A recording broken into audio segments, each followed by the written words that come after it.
来说说昨天跟朋友们一起讨论的关于暮色新约里祁连山这个人性格形成的问题。因为来自于我对祁连山在暮色新约剧中前期表现的较多喜感的疑问。在我从小到大成长的认知里，因为自己是个幸福健康长大的孩子，没有过特殊的痛苦成长经历，并且接触的人的圈子里也没有过像珊珊这样性格改变的例子，所以就想当然的认为，既然童年经历过那样痛苦的遭遇，这个孩子长大之后应该是一个有点深沉，或者是阴郁底色非常重的人，像剧里那样袒露出太多喜剧的表现，是不是会过？所以会觉得珊珊刚到贾珍编剧工作室时那样不苟言笑、话语不多的状态才应该是正常的表现。但昨天跟朋友们讨论过后，他们的观点让我渐渐理解了，剧里这样的表现才是正常的、合理的。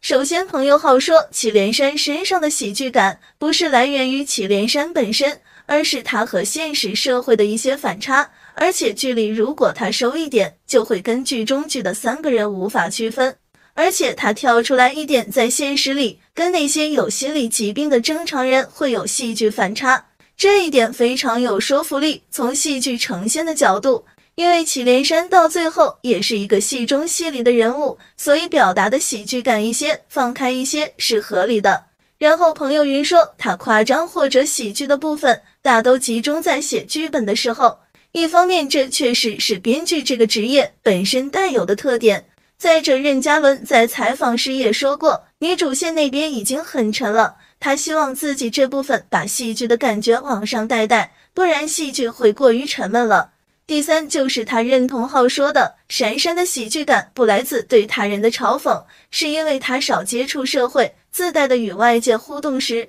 不够顺畅导致的喜剧效果。听完他们两个的表达，我是完全被说服的。之后他们又从现实生活的成长角度回答了这个问题。正因为珊珊童年经历过这些，所以内心有防御，与这个社会是有所隔离的，否则她的世界就不会只有他哥和圆圆。刘霞存在的很大一部分意义是帮助她重新掀开了世界，她内在的伤痛才有机会自愈，她才进入了一个真正社会化的过程。珊珊应该算本身有心理问题却自愈自己的案例。昨天看到评论区有人这样写道，并没有什么必然，有的人可以自己接受并修复，有的人会在心里有一个隐藏的伤痕。觉得阳光还是阴郁，很多时候是基因自带的，环境只是一个推手。即使是阳光，有人觉得温暖，也有人觉得刺眼。祁连山是一个自带阳光基因的孩子，只是他的经历给他的阳光遮了一点阴，有人帮他拨开树枝，他就能成为那个光。